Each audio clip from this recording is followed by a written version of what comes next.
السلام عليكم ورحمة الله وبركاته. إن الحمد لله نحمده ونستعينه ونستغفره ونعوذ بالله من شرور أنفسنا ومن سيئات أعمالنا من يهده الله فلا مضل له ومن يضلل فلا هادي له وأشهد أن لا إله إلا الله وحده لا شريك له وأشهد أن محمدا عبده ورسوله أما بعد.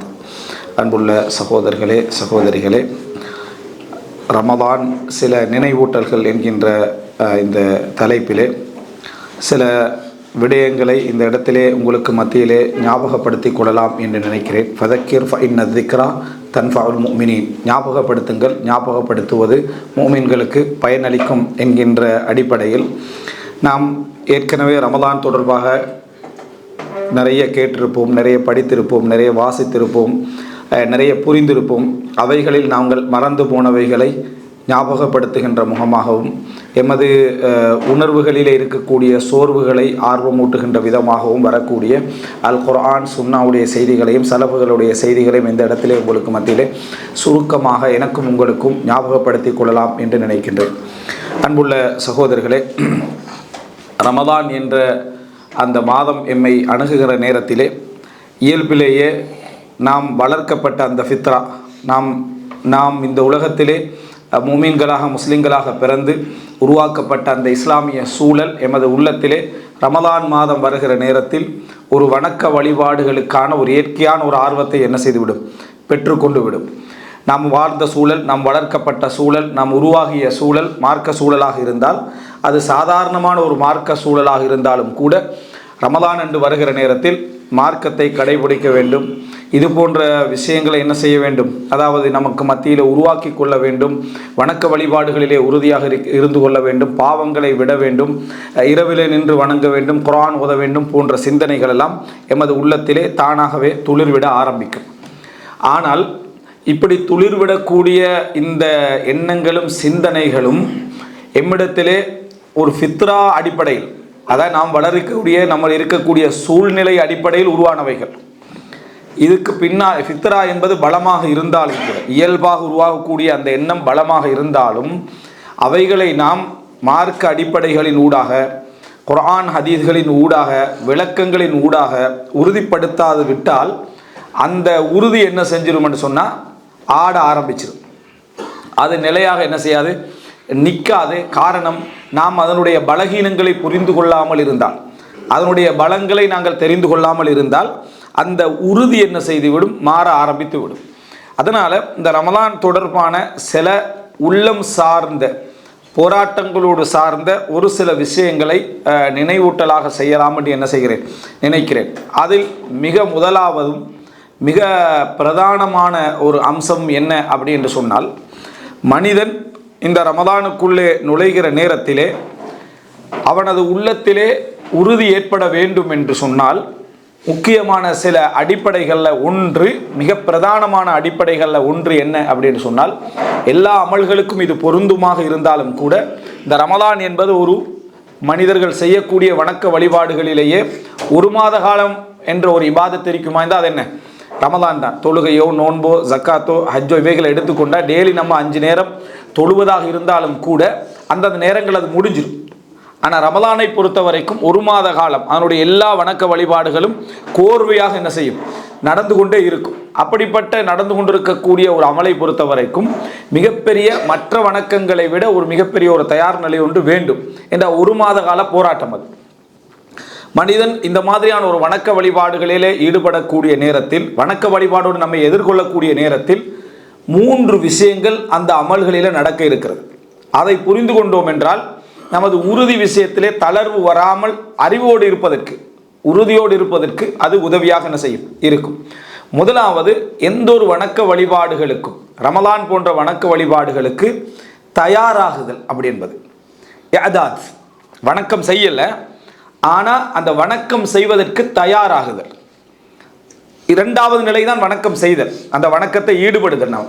ஆனால் முதலாவது அம்சம் அந்த வணக்கத்திற்காக நாம் தயாராகுதல், வணக்கத்தை செய்தல் நம்ம நடக்கக்கூடிய அம்சம். அது முடிந்த பின்னால நடந்த வணக்கத்தை பற்றி முஹாசபா செய்தல், உள்ளத்தோடு கேள்வி கேட்டுக்கொள்ளல். எந்த அளவில் செய்தேன், எப்படி செய்தேன், யாருக்காக செய்தேன், என்னென்ன விளக்கங்களோடு நான் செய்தேன், செய்தவைகளில் எந்த அளவு உயிரோட்டமாக என்ன செய்தேன் என்ற முஹாசபா செய்து கொள்ளல். அப்போ ரெண்டுக்கும் நடுவில் நடக்கக்கூடிய ஒன்றுதான் அந்த வணக்கம் என்பது. இப்போ இந்த தயார்படுத்தல் என்பது நமக்கு அந்த மாதிரி செய்ய வேண்டும், இபாதத்துடைய மாதம் வரப்போகிறது, நாம் எப்படி செயல்படுதல் என்கின்ற ஒரு அம்சத்தை பற்றி அல் குர்ஆனில் கிட்டத்தட்ட இதுக்கு ஒத்த விஷயமாக அல்லாஹு தாலா சொல்லக்கூடிய விஷயம், அல்லாஹ்வுடைய பாதையில் நாம் யுத்தம் செய்தல், போராடுதலை அல்லாஹு தாலா சொல்லி காட்டுகிறார். எப்படி சொல்றான் அல்லாஹ், வலவ் அராதுல் ஹுரூஜ லஅது லஹு உத்தா வலாக்கின் கரிஹல்லாஹும் பிஆதஹும் ஃபஸப்பதஹும் வகீல குது மஅல் காயிதீன். அல்லாஹு தாலா சொல்றான், அவர்கள் இந்த யுத்த களத்திற்கு போக வேண்டும் என்று இருந்திருந்தால், ரசூலுல்லாஹ் சரியா தபூக்குக்கு போற அந்த யுத்தம் போறது வாரதெல்லாம் பார்த்தீங்கன்னா 1 மாத காலம். வலவ் அராதுல் ஹுரூஜ், அந்த யுத்த களத்துக்கு அவர்கள் போக வேண்டும் என்று இருந்திருந்தா, அவங்களுடைய எண்ணங்கள்ல இருந்திருந்தா, லஅது லஹு உத்தா, அவர்கள் அதற்கான முழு தயாரிப்பையும் அவர்கள் செய்திருப்பார்கள். அல்லாஹ் நயவஞ்சகத்துக்கு ஆதாரமாக என்ன சொல்றான்னா, லஅது லஹு உத்தா, அதற்கான தயாரிப்புகளை அவர்கள் செய்திருப்பார்கள். போக வேண்டியிருக்குது, அதுக்கு என்னென்ன செய்யணும், வாகனங்களை தயார்படுத்துறது, அது போல கூடிய ஆயுதங்களை தயார்படுத்துறது, யாரோட போகிறது, எப்படி போகிறது, என்ன மாதிரியான சேமிப்புகளை நம்ம செய்து கொள்வது என்றெல்லாம் அவர்கள் தயாராகி இருப்பார்கள். நாளைக்கு போகிறாங்க, இந்த வரைக்கும் தயார் நிலை எதுவுமே என்ன அவர்களிடத்திலே இல்லை. அப்படி என்றால் அவர்கள் போவதற்கான மனநிலையில் இருக்கவில்லை என்பதை அல்லாஹு தஆலா ஆதாரமாக அதை என்ன செய்கிறார், சொல்லி காட்டுகிறார். யததிரூன இலைக்கும், அதாவது உங்களுக்கு காரணம் சொல்கிறார்கள். இதா ரஜாவு இலைஹிம், அவர்கள் திரும்பி வந்த நேரத்தில் காரணம் சொல்றாங்க, நான் இதனால தான் வரல, அதனால தான் வரலன்னு சொல்லிட்டு காரணம் சொல்றாங்க. அல்லாஹ் தஆலா என்ன சொல்றான்னா, இதுக்கு காரணம் சொல்றாங்க தானே, ஆரம்பத்தில் அவங்க தயாராகி இருந்தார்களா என்று பாருங்கள். ஏதாவது ஆதாரம் என்ன, அந்த உழைப்பு முயற்சிகள் என்று ஏதாவது இருந்ததா என்று என்ன பாருங்கள் என்று அல்லாஹ் ரப்பல் ஆலமீன் என்ன செய்கிறார், சொல்லி காட்டுகிறார். அப்ப நீங்க எடுத்து பார்த்தீங்கன்னு சொன்னா, எந்த விதமான முயற்சியும் இல்லாமல் முதலாம் நாள் ரமலான் விடுகின்ற அந்த சகர் நேரத்தில் தான் புறகண்டாங்களாமா ரமலானா என்று நிற்கக்கூடிய ஒரு மனிதர், ஒன்றும் திட்டம் போடவும் இல்லை, ஒரு பிளானும் பண்ணல, ஒரு ஐடியாவும் பண்ணல என்று சொல்றவர் அந்த இடத்துல அவருடைய இபாதத்துக்கள் வீணாவது, அந்த உறுதிகள் வீணாவது என்பது இயல்பானது. ஏனென்றா அவர் இயற்கையான ஒரு சூழ்நிலையில், மார்க்க சூழ்நிலையில் வளர்க்கப்பட்டாலும், அவரை சூழ சகருடைய அதான்கள் கேட்கக்கூடிய நிலைமையில் இருந்தாலும், இஃப்தாருடைய சூழ்நிலை இருந்தாலும், கியாமுல் லைல் இருந்தாலும் அவர் தயாராகல. அது அவரை ஞாபகம் ஊட்டிச்சே தவிர அவர் தயாராகவில்லை. அப்ப அல்லாஹ் ரப்பல் ஆலமீன் மிக முக்கியமான பிரதானமான அம்சமாக இதை சொல்றான். அவர்கள் அதற்கு தயாராக இருந்தால் லஅது லஹு உத்தா, தயார்படுத்தி இருப்பார்கள். அவர்கள் அப்படி செய்யாததனால் அல்லாஹ் என்ன செய்தான் அப்படின்னு சொல்றான்னா, ஃபஸப்பதஹும், அவர்களிலே அல்லாஹு தஆலா தாமதத்தை ஏற்படுத்தினான், சோர்வை அல்லாஹு தஆலா கொடுத்தான். அவர்களில் அல்லாஹு தஆலா உறுதியின்மை அல்லாஹு தஆலா கொடுத்தான். ஃபஸப்பதஹும், அல்லாஹு தாலாவே சொன்னா, வகீல குது மஅல் காயிதீன், போகாமல் வெளிக்கிளம்பி செல்லாமல் உட்கார்ந்து இருப்பவர்களோடு நீங்களும் என்ன செய்து விடுங்கள், உட்கார்ந்து விடுங்கள் என்று அவர்களுக்கு சொல்லப்பட்டது அப்படின்னு அல்லாஹ் ரப்பல் ஆலமீன் சொல்றான். இதுல உட்கார்ந்தவர்கள் 2 விதமானவும் இருக்கிறாங்க, நயவஞ்சவர்களும் இருக்கிறாங்க, உண்மையான மூமின்களும் அதுல என்னது 3 பேர் என்ன செஞ்சாங்க, அதுல இருந்தாங்க. ஆனா அவர்கள் தயாராகவில்லை என்பது அல்லாஹு தாலா 2 பேரோடும் சேர்த்து சொல்லி காட்டுறான். இது ரப்பல் ஆலமீன் சொல்லக்கூடிய ஒரு முக்கியமான விஷயம். அதாவது யுத்தத்தோடு சம்பந்தப்பட்டது, தொழுகையோடு சம்பந்தப்பட்ட நீங்க எடுத்தீங்கன்னு சொன்னா ரசூலுல்லாஹ் ஃபதாலிக்குமுர் ரிபாத் அப்படின்றாங்க. தொழுகை என்ன சொல்றாங்கன்னா அதான் யுத்தம் பண்றாங்க. தொழுகை ரசூல் ஸல்லல்லாஹு அலைஹி வஸல்லம் ஃபதாலிக்குமுர் ரிபாத் அப்படி என்ன யுத்தம் தெரியுமா, இன்திபாரு ஸலா பஅத ஸலா, ஒரு தொழுகைக்கு பின்னால் அடுத்த தொழுகையை எதிர்பார்த்திருத்தல் அப்படின்னா, ஒரு தொழுகைக்கு பின்னால அடுத்த தொழுகையை எதிர்பார்த்திருத்தல் ஃபதாலிக்குமுர் ரிபாத், அதுதான் யுத்தம், அதுதான் போராட்டம். ரிபாத் என்று சொல்றது எல்லைகளில் பாதுகாப்புக்கு போராடுறது, அதுதான் யுத்தம் என்று சொல்லி ஹதீஸ்ல வார்த்தை பார்க்குறோம். அப்போ ஒரு தொழுது முடிஞ்ச பின்னால அடுத்த அதான் சொல்லுகின்ற பொழுது நம்ம தொழுகைக்கு உதவெடுத்து தயாராகி போறது எங்களோட கடமை. ஆனால் தயார் நிலை என்பது ஒரு ஈமானிய மனநிலையுடைய உச்சகட்டம். ஒரு தொழுகை முடிஞ்ச பின்னால அடுத்த தொழுகை நான் இந்த டைம்ல தொழணும், அதற்காக நான் என்ன செய்யணும், வேலைகளை எப்படி பிற்படுத்திக்கிறோம், என்ன செய்யணும் என்று ஒரு மனிதன் தயாரிப்போடு இருக்கக்கூடிய மனோநிலை ஷைத்தான் அவனை வளமையான சந்தர்ப்ப வேகத்தில் பயன்படுத்தி அவனது வணக்க வழிபாடுகளை வீணாக்காமல் இருப்பதற்கு ஒரு சந்தர்ப்பமாக என்ன செய்யும், மாறிவிடும். எனவே நம்ம என்ன தெரிந்து கொள்ளணும்னா, இந்த இடத்திலும் ஃபதாலிக்கும் ஒரு ரிபாத் அப்படி என்று சொல்லக்கூடிய செய்தியை நம்ம பார்க்கிறோம். அதே போல ரசூலுல்லாஹி ஸல்லல்லாஹு அலைஹி வஸல்லம் அவர்கள் அதாவது இந்த ரமலானுடைய அதாவது அம்சங்களை பாராட்டுகின்ற பொழுது, அதை சொல்லுகின்ற பொழுது, அதனுடைய ஆர்வமூட்டல்களை சொல்லுகின்ற பொழுதெல்லாம் நீங்க பார்த்தீங்கன்னு சொன்னா இந்த ரமலான் கடமையாவதற்கே படிமுறை எடுத்ததை நீங்கள் பார்ப்பீங்க. இந்த ரமலான் எப்படி ஒரு மாத காலம் நோன்பு வைக்க வேண்டும் என்ற கடமை வருவதற்கு பல படிமுறைகளை தாண்டி முஸ்லிம்களுக்கு மத்தியில் பத்ர் யுத்தத்தின் பொழுது என்ன செய்கிறது, அந்த ரமலான் இறங்கி கடமையாகிறத நம்ம என்ன செய்கிறோம் பார்க்கிறோம். எனவே முதலாவது எங்களோட மனதுக்குள்ள நம்ம வணக்க வழிபாடுகளுக்காக யாதாத் நாங்கள் ரெடியாகி, அதாவது இப்போ ஷாபான் மாதம் என்பது உண்மையிலேயே எங்களுக்கு அந்த பயிற்சியை இயல்பாக தருது. ரமலான் வந்து இப்போ நம்ம மாதத்துக்கு ஒரு 2 நோன்பு அல்லது 3 நோன்பு பிடிப்பவர்களாக இருப்போம், சுன்னத்து நோன்புகள், அல்லது 4 நோன்பு பிடிப்பவர்களாக இருப்போம். ஆனால் ஷாபான் வருவதில் ரசூல் ஸல்லல்லாஹு அலைஹி வஸல்லம் ஷாபான் முழுதாக பிடித்தார்கள் என்று சொல்லுகின்ற அளவில் ஷாபான் நோன்பை பிடிப்பார்கள் ஹதீஸில் வருது. ஷாபான் நோன்பு ஒருத்தர் வந்து ஒரு 25 நோன்பு பிடிச்சிட்டான்னு வைங்களேன், ஒரு 20 நோன்பு பிடிச்சிட்டான்னு வைங்க, அவர் ரமலானுக்கு ஈஸியாக என்ன செஞ்சிட்டார், அவர் தயாராகிட்டார்னு அர்த்தம். அவருக்கு அந்த ரமலானை கடப்பது என்பது ஒரு பெரிய ஒரு அம்சமாக இருக்காது. ரமலான் முடிஞ்சு ஷவ்வால்ல 6 நோன்பு பிடிக்கப்படுற பாடு பாருங்க, நீங்கள் பிடிக்கணும். ரமலான் முடிஞ்சு ஷவ்வால்ல 30 பிடிச்சவனுக்கு 6 வந்து 60 பிடிக்கிற மாதிரி என்ன செய்யும் இருக்கும். 6 வந்து 60 பிடிக்கிற மாதிரியான ஒரு போராட்டம் என்ன செய்யும் இருந்து கொண்டிருக்கும். அதில் சொல்லுவாங்க என்னன்னு சொன்னால், ஒரு ரமலா மாதத்திலே முழுமையாக பாவம் செய்கிற ஒருத்தர் வந்து இன்னொரு பாவம் செய்கிற ஒருத்தர் கடிதம் எழுதிக்கிறார். எப்படின்னா, எதிரி வந்து விட்டாண்டு வணங்கிட்டா எதை ரமலான் மாதத்தை பற்றி கடிதம் எழுதுறா. என்னது, ஜா ஷஹருல் அது, எதிரி வந்து என்ன, இந்த ரமலான் மாதத்தில் அவன் நினைச்சாலும் பாவம் செய்யலாத ஒரு சூழ்நிலை அவனுக்கு என்ன செய்யுது இருக்குது. அதனால எதிரி வந்து விட்டான், அவர் கடிதம் எழுதுறார். அவர் இவருக்கு பதில் எழுதுறாரு. எப்படின்னு சொன்னால், சவ்வால் உனக்கு லேசா இருக்கட்டும் மட்டும் தான் இது வந்திருக்கு அப்படின்னு பதில் எழுதுறார், ஆறுதல். இவர் வந்து அவருக்கு ஆறுதல் படுத்திக்கிறாரு, இவர் எழுதிக்கிறார். அப்போ சவ்வால் என்று வந்த உடனேயே நமக்கு இயல்பாக ஒரு மாதம் 30 நாள் நோன்பு பிடித்த ஒரு மனிதனுக்கும் சவ்வால் வந்த உடனே என்ன செய்யுது, 6 நோன்பு பிடிப்பது ஒரு பெரும் போராட்டமாக 30 சிம்பிளாக என்ன செய்யறான் பிடிக்கிறான். இது அர்த்தமே என்ன தெரியுமா, நாங்கள் பிடித்தது எமது சமூக சூழல், எமது இயல்பான சூழல் அப்படி இருப்பதற்கு. அதான் இதை இமாம் இப்னுல் ஜௌஸி ரஹிமஹுல்லாஹ் எப்படி சொல்லி காட்டுறான்னு சொன்னா, சிலர் யசூமு ஆதத்தன் வளமையால் நோன்பு பிடிக்கிறார்கள்.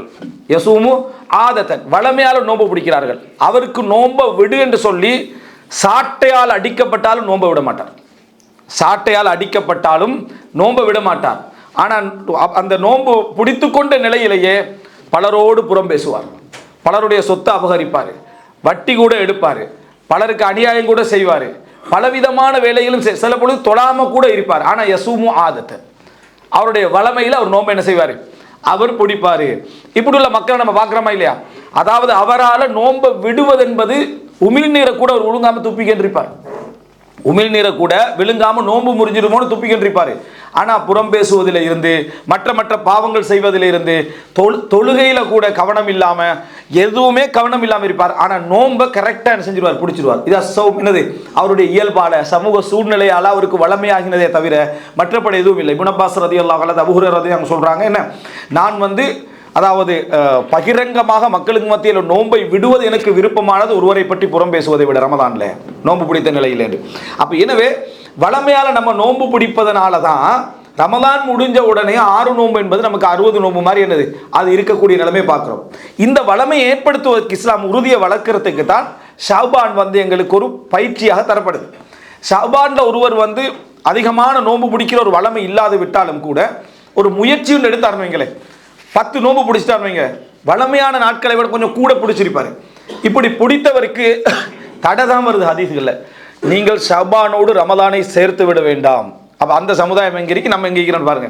நீங்கள் நோன்பு அப்படியே பிடிச்சிட்டு வந்து ரமலானோடு ஷாபானை சேர்த்துறவானா அப்படின்னு ஷாபான் 30 பிடிச்சி அடுத்த நாள் ரமலான் ஃபர்ஸ்ட்னு ஆகிறவானாண்டு அந்த தடையெல்லாம் அந்த ஹதீஸில் இப்போ பிரபலியமே இல்லையே. அந்த லெவலில் யாருமே என்ன இல்லை என்பதனால 90% இல்லை என்பதனால இந்த ஹதீஸில் கொஞ்சம் காலத்தில் மறந்தே போய்து இந்த ஹதீஸெல்லாம். ஏன் ரமலானை ஷாபானை ரமலானோடு சேர்க்க வேண்டாம். அப்போ சேர்க்க வேண்டாம் என்றால் இதுதான். பெருநாள் நாளில் நோன்பு பிடிப்பதை நபியர்கள் தடை செய்தார்கள். இந்த ஹதீஸில் கொஞ்சம் எடுத்து பாருங்க பாவம். பெருநாள் நாளில் நபியர்கள் நோன்பு பிடிப்பதை தடை செய்தார்கள். நமக்கெல்லாம் அந்த தடை ஏன் செஞ்சாங்கன்றே நமக்கு என்ன தெரியாது. நம்ம தான் நோன்பை பிடிக்க மாட்டோமே. பெருநாள் நாள் ஏன் தடை செய்தார்களே, இயல்பில் என்ன நினைக்கிறோம்னா சுன்னத்தை நம்ம ரசூலாங்கட கட்டளை தடை செய்யப்பட்டிருக்கு, அதனால் நம்ம நோன்பு பிடிப்பதில்லை என்று நம்ம நினைக்கிறோம். ஆனால் உண்மையாக சொல்ல போனால் எங்களோட வளமைக்கு அதில் பிடிக்கிற ஐடியாவே எங்களுக்கு என்ன இல்லை. தடையால் நம்ம எல்லாம் என்ன செய்யலை, விடவில்லை. வளமையால் நம்ம எதை செய்கிறோம், அல்லாஹ்வுடைய அந்த என்ன அந்த எண்ணத்தை வரவழைத்து ஹுதூரு நியாவோடு எதை செய்கிறோம் என்பதை பார்க்கறதுக்கு ரமலானுக்கு தயாராகுதல் ஒரு அடையாளம். ரமலானுக்கு தயாராகுதல் ஒரு அடையாளம். அந்த மனிதர் அந்த இபாதத்தை விரும்புகிறார், அந்த இபாதத்தை எதிர்நோக்குகிறார், அந்த இபாதத்துக்கான முயற்சியை செய்கிறார். தொழுகை எப்படி ரிபாத்தை ரசூலுல்லாஹி ஸல்லல்லாஹு அலைஹி வஸல்லம் அவர்கள் சொன்னார்களோ அதே போல என்ன தபூக் யுத்தத்தில் கிளம்பி செல்வதை பற்றி அந்த வசனம் எப்படி அவர்கள் தயார்படுத்தி இருப்பார்கள், அப்படி படுத்தாதனால் அல்லாஹ் தஆலா அவர்கள் என்ன செய்து விட்டான், அதாவது தாமதமாக்கி விட்டான், அவர்களை உட்கார வைத்து விட்டான் என்பதை நாம் எப்படி தெரிந்து கொள்கிறோமோ அது போன்றுதான் இந்த ரமலான் ஒரு ஆதாரம். ரமலான் ஒரு ஆதாரம். ஒரு அறிஞர் அதாவது தொழுகைகளுக்கு முன்னாலும் பின்னாலும் சுன்னத்துக்கள் கடமையாக்கப்பட்டது, சுன்னத்துக்கள் வலியுறுத்தப்படுவதை பற்றி ஒரு அழகான ஒரு நுக்தா ஒன்று என்ன செய்கிறார் சொல்றார். என்ன நுக்தா அப்படின்னு சொன்னா, ஒரு மனிதர் அதான் சொன்ன உடனேயே உதுவெடுத்து பள்ளிக்கு வாரார். வார நேரத்தில் அவருடைய மனதில் வந்து என்ன செய்யும், பலவிதமான ஹவாத்தியர் சைத்தானியாக்கள், சைத்தானிய சிந்தனைகள், உலகாயுத முகங்கள்லாம் இருந்துகிட்டே இருக்கும். உதுவெடுத்து தக்பீர் கட்டி அவர் தொழுகிற நேரத்தில் என்ன செய்யும், கொஞ்சமாக அந்த சிந்தனைகள் என்ன செய்யும், சுன்னத்தான தொழுகைகளை அப்படியே தனியாக ஆரம்பித்து ஃபர்லான தொழுகைக்காக முதல் தக்பீர் கட்டுகிற நேரத்தில் எல்லாமே அதாவது ஒரு முடிஞ்ச நிலைமையில் இருக்கும். அதனால் அவர் ரிலாக்ஸாக சிறப்பான முறையில் கடமையான தொழுகையை தொழுவதற்கான மனநிலை வந்துடும். எடுத்த எடுப்பிலேயே வேகமாக வந்து முதலார ரக்காத்துல சேர்றவருக்கு என்ன நிலைமை இருக்குமெண்டா, சலாம் கொடுக்குற டைமில் தான் நம்ம எத்தனை ரக்காத் தொழுதோம் என்றது கன்ஃபார்ம் ஆகும். இமாம் சலாம் கொடுத்தா 4 ரக்காத் கன்ஃபார்ம் ஆகிருமா, அப்போ தான் அவருக்கு என்ன செய்யும், கன்ஃபார்ம் ஆகும். இதன் காரணம் என்ன, ஹுதூருல் கல்ப் என்ன இல்லை, உள்ளத்துடைய அந்த இணைப்பு அதற்கு பின்னால் இல்லை. எனவே இந்த இடத்தை நீங்கள் புரிஞ்சுக்கொண்டீங்கன்னு சொன்னால் இபாதத்துக்கான மனோநிலைகளை நம்ம தயார்படுத்துதல் நல்ல மனிதர்களுடைய உறுதியான எண்ணம் உடையவர்களுடைய அடையாளங்களில் உண்டு. அதனால தான் ஒரு கவிதையில், அரபு கவிதையில் சொல்லப்படக்கூடிய ஒரு வார்த்தை என்னென்னா, அதாவது சிறிய நிலையில் வாழக்கூடியவர்கள், உறுதியற்ற நிலையில் வாழக்கூடியவர்கள், ஒரு சிறிதான மனிதர்கள் இருக்கிறாங்களே அவர்களுக்கு கண்ணில் சிறிதெல்லாம் பெரிதாக தெரியுமா. பெரிய நிலையில் வாழக்கூடியவர்களுடைய பார்வையில் பெரிதெல்லாம் சிறியதாக தெரியும். அப்படின்னா உனது உறுதிக்கேற்பதான் பெருசு சிறுசெல்லாம் உனக்கு என்ன செய்யும், விளங்கும். உன்னுடைய முயற்சியும் உன்னுடைய ஆர்வமும் உனது உணர்வும் சிறிதாக இருக்குமாக இருந்தா நீ முன்னால உள்ள எல்லா சிறிதையும் பெரிதாகத்தான் என்ன செய்வாய், பார்ப்பா. அது சின்னதுதான், அது பெரிய ஒரு விஷயமா நீ பார்த்து கொண்டிருப்பாய். அதை செஞ்ச பின்னாலும் நீ ஒரு பெரிய விஷயமாகத்தான் நினைப்பாய். உதாரணத்துக்கு தராவி தொழுகையில நம்ம பார்க்கிறோம், ஒரு 2 ரக்காத் மொத்தமா ஒரு 10 நிமிஷம் தொழுவி வச்சிருப்பார். சலாம் கொடுத்தோன்னே பொட்டில் உடைக்கிற சவுண்ட் அப்படியே கேட்க, நீங்க பாருங்க பாவம். என்ன காரணம், பொட்டில் உடைச்சு குடிக்கிற பிள்ளையெல்லாம் இல்லை. ஆனால் என்ன பிரச்சனைண்டா, பெரிய ஒரு சாதனையை செஞ்சிட்ட உணர்வும், சலபு சாலியன்கள் மாதிரி இரவுல தொழுது விட்டே வேண்ட உணர்வும், கியாமுல்லைலை நிறைவேற்ற வேண்டும். ஒரு 2 ரக்காத்தில் 4வது ரக்காத்தை நீங்கள் பார்ப்பீங்க ருக்குவுக்கு தான் வந்து சேர்றாங்க. 4வது ரக்காத்தை ஒரு டீம் ரெடி ஆகிருக்கு, ருக்குவுக்கு வந்து சேர் ரெடி ஆகி.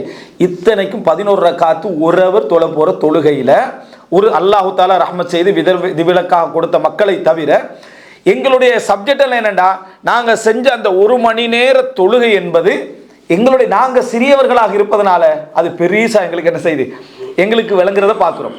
பெரிய மக்களுடைய பார்வையில் அதெல்லாம் என்ன சிறியதாக விளங்குறத நம்ம என்ன செய்ய பார்க்க, இதெல்லாம் நம்ம ஒன்றுமே செய்யலையே அப்படின்னு சிறியதாக விளங்குறத பார்க்குறோம்.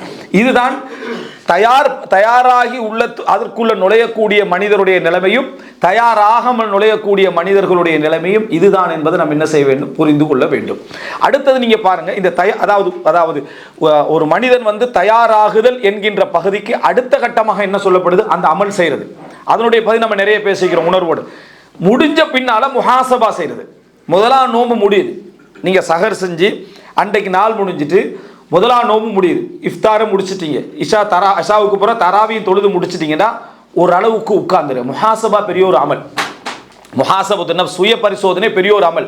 இன்றைக்கு இந்த சஹர் எப்படி போச்சு, இன்றைக்கு நான் சரியான முறையில் உரிய டைமுக்கு எழும்பி சரியான முறையில் நடந்து கொண்டேனா, வித்திரை உண்மையிலே உளப்பூர்வமாக தொழுதேனா, நான் சரியான முறையில் சுண்ணத்தை தொழுதேனா, உரிய நேரத்தில் நான் போனேனா, அப்படி என்ற அந்த சிந்தனைக்கு நம்ம என்ன செய்ய நினைத்து பாருங்கள். சுலைமான் இப்னு மிஹ்ரான் அல் ஆமஷ் ரஹிமஹுல்லாஹ் பற்றி என்ன சொல்லப்படுதுன்னு சொன்னால், நான் அவரோடு பல வருடங்கள், சில அறிவிப்புக்களை 40-50 வருடங்கள்னா வருது, அவரோடு நான் அதாவது அவரோட ஆஜராகி இருக்கிறேன். அவர் ஒரு தடவை எழும்பி தொழுததை நான் கண்டது கிடையாது. ஒரு தடவை கூட 5 நேர தொழுகையிலையும் எழும்பி தொழுததை என்னது கண்டது கிடையாதுன்னு வருது. அப்போ இந்த ஒரு உணர்வு, நம்ம முஹாசபா செய்வது, நம்ம எந்த மாதிரி இந்த நாளை கழித்தோம், இரவுடைய நேரங்களை எப்படி கழித்தோம் என்றதை பார்க்கணும். இது கழிக்கிற உங்களுக்கு நீங்கள் முஹாசபா செய்ய நம்ம பிள்ளையோருக்கும் ஒரு அவர் சிறப்பான முறையில் தொழுவதற்காக அந்த ஒரு அவர் தொழுதுட்டு அந்த நைட்டை ஃபுல்லாக வீணடிச்சிருவாங்க. ஒருவர் தொழுகிற தராவி அதுக்கு ஃபுல்லாக என்ன அன்னைக்கே ஃபன் எடுத்துக்கிண்டு அங்கே பேசிக்கிண்டு 1 ஹவர் 2 ஹவர் என்னது இருக்கிற எல்லா விஷயங்களையும் கழுவிட்டு எல்லாம் முடிச்சுட்டு தராவி தொழுத மனோநிலையில் வீட்டுக்கு திரும்பி போகிறோம். இது இந்த மாதிரியான நிலைமைகள் எல்லாம் நீங்கள் முஹாசபா செஞ்சீங்க. நான் உட்கார்ந்து நான் இந்த இரவு சரியாக தான் கழிக்கிறேனா, சரியான முறையில் தான் குர்ஆனை ஓதுறேனா என்றெல்லாம் நீங்கள் சிந்தித்து பார்க்க வேண்டிய கடமை இருக்கு. ஒவ்வொரு நாளும் இதை மனதுக்குள்ள இதை வளமைப்படுத்துதல் சுண்ணான்னு சொல்ல வரல. ஆனால் நீங்கள் முடிந்த உடனேயே நான் சரியாக நடந்து கொண்டிருக்கின்றேனா என்ற ஒரு சிந்தனைக்கு வருவீர்களாக இருந்தால் நிறைய மாற்றங்களை நீங்கள் என்ன செய்வீங்க பார்ப்பீர்கள். பல அறிஞர் சுஃபியான் இப்னு உயைனா போன்ற இன்னும் பல அறிஞர்கள் ரசூல் ஸல்லல்லாஹு அலைஹி வஸல்லம் அவர்கள் தடுத்துவிட்டு அனுமதித்த ஒரு வணக்கத்தை செய்ய பார்ப்பாங்க. என்னன்னா ரசூல் ஸல்லல்லாஹு அலைஹி வஸல்லம் மக்ரிபுக்கு நோன்பை திறக்காம, அடுத்த நாள் ஃபஜ்ருக்கு சஹர் செய்யாம, அதுக்கு அடுத்த நாள் இஃப்தார் ரசூல் அங்கே செய்வாங்க 2 நாள். அதாவது மக்ரிபிலே நோன்பு திறக்காம, அடுத்த நாள் ஃபஜ்ர்ல என்ன சஹர் செய்யாம, அதுக்கு அடுத்த நாள் மக்ரிப். ரசூல் ஸல்லல்லாஹு அலைஹி வஸல்லம் நீங்க செய்ய வேண்டாம்ன்றாங்க. லா துவாசிரு, நீங்க இந்த மாதிரி செய்ய வேண்டாம்ன்றாங்க. சஹாபா நீங்க செய்றீங்களே அல்லாஹ்வின் தூதரே என்று ரசூலுல்லாஹ்கிட்ட சொல்றாங்க. ரசூலுல்லாஹ் என்ன செய்றாங்கன்னா 3ஆவது நாள் கண்டினியூ பண்றாங்க. இப்படி சொல்லி இவங்க செஞ்சதுனால 3ஆவது நாள் கண்டினியூ பண்ணோடனே சஹாபாக்களால் என்ன 3ஆவது நாள் கண்டினியூ பண்ணலாமே. ஏன்னா 2ஆவது நாள் சஹர் இல்லாம போகுது, அவங்களுக்கு இஃப்தார் இல்லாம போகுது. அப்போ அவங்களால கண்டினியூ பண்ண முடியல. அப்போ ரசூல் ஸல்லல்லாஹு அலைஹி வஸல்லம் சொன்னாங்க, லா துவாசிரு, இந்த மாதிரி என்ன செய்ய வேண்டாம், நீங்கள் தொடர வேண்டாம். நான் அல்லாஹ்வின் புறத்திலிருந்து உணவு கொடுக்கப்படுகிறேன், குடிபானம் கொடுக்கப்படுகிறேன் என்று ரசூல் ஸல்லல்லாஹு அலைஹி வஸல்லம் என்ன சொன்னார். அப்படின்னா அல்லாஹ் எனக்கு ஒரு உடல்ல ஒரு சக்தியை தாரான், உணவாக அல்ல, ஒரு சக்தி அல்லாஹ் தஆலா எனக்கு தருகிறான், நான் இருக்கிறேன். நீங்க அப்படி செய்ய வேண்டாம். உங்களில் யாராவது அப்படி செய்ய வேண்டும் என்றிருந்தால் அடுத்த நாள் ஃபஜ்ர் வரைக்கும் என்ன செய்து கொள்ளுங்க. அப்படின்னா இன்றைக்கு நம்ம சஹர் செஞ்சுட்டு மக்ரிபில் நோன்பு திறக்காம அடுத்த நாள் என்னது ஃபஜ்ர்ல சஹர் செய்யறது, அந்த டைம்ல தான் நோன்பு திறக்கிறது, அந்த டைம்ல தான் என்ன செய்யறது அடுத்த நோன்புக்கான சஹர். சரி, இதை சில அறிஞர்கள் நிறைய கடைபிடிச்சாங்க. எதுக்காக கடைபிடிச்சாங்க? ஒரு நேர உணவாகிரும். எதுக்காக கடைபிடிச்சாங்க? ஒரு நேர உணவாகிரும். அங்க இஃப்தாரும் அதுதான், சஹரும் அதுதான், ஒரு நேர உணவாகிரும். தங்களுக்கு சோம்பல் இல்லாம போகும், தங்களுடைய மற்ற நிலைகள் எல்லாம் மாறிவிடும் என்று ஒரு சிந்தனையின் விளைவாக இதை என்ன செஞ்சாங்க. அதாவது அவர்கள் அந்த நிலைமைகளை கடைபிடித்தால் இது வரவேற்கத்தக்க ஒரு அம்சம் அல்ல. ரசூல் ஸல்லல்லாஹு அலைஹி வஸல்லம் 2 நாள் தொடர தடை செஞ்சாங்க, இதை அனுமதித்தாங்க. அப்படி செய்யறவாரா இருந்தா இப்படி செய்யுங்க என்று ரசூலுல்லாஹ் அனுமதித்தார்கள். ஆனால் அவங்களுடைய சிந்தனை முஹாசபா இல்லாது விட்டால், அதாவது ஒரு மாதத்துக்கு கிட்டத்தட்ட 10, 20, 30 முறை குர்ஆன் முடிக்கக்கூடியவர்கள், பல நேரங்கள் இரவு முழுதும் நின்று தொழக்கூடியவர்களுக்கு இப்படி ஒரு யோசனையே வந்துச்சு. அதை அவங்க கம்ப்ளீட் பண்ண மாதிரி தானே இருக்கிறாங்க. இப்படி ஒரு யோசனை சில அறிஞர்களை பற்றி சொல்லப்படும், மலக்குல் மௌத் உங்கள் வீட்டு வாசலில் இருக்கிறார் என்று சொல்லப்பட்டாலும் அவராக முயற்சித்தாலும் ஒரு அமலை கூட அவரால் கூட செய்துவிட முடியாது. அப்படின்னா என்ன, அந்த அளவுக்கு ஒரு பரிபூர்ணமாக அமல் செய்த மக்கள் இருந்தாங்க. அவர்களுடைய முஹாசபத்து நஃப்ஸ் எப்படி இருந்ததுன்னா, அவர்களுடைய சிந்தனைகள் எப்படி இருந்தது என்று சொன்னா, நான் எப்படி இதை கூட்டிக் கொள்வது என்கின்ற சிந்தனையில தான் அவர்கள் இருந்தார்கள்ன்றதை பார்க்கிறோம். எனவே முதல் அம்சம், நாங்க நுழையக்கூடிய அமல்களுக்கு முன்னால, ஒரு மாதத்துக்கு முன்னால, ஒரு 15 நாளைக்கு முன்னால நம்ம தயாராகுவது, முயற்சி எடுப்பது, ஆசை வைப்பது, அதுக்கான திட்டங்களை தீட்டுவது, என்னதெல்லாம் நம்ம செய்யலாம் என்கின்ற உணர்வுக்குள்ள நம்ம ஆட்படுவது என்பது மிக பிரதானமான அம்சம்.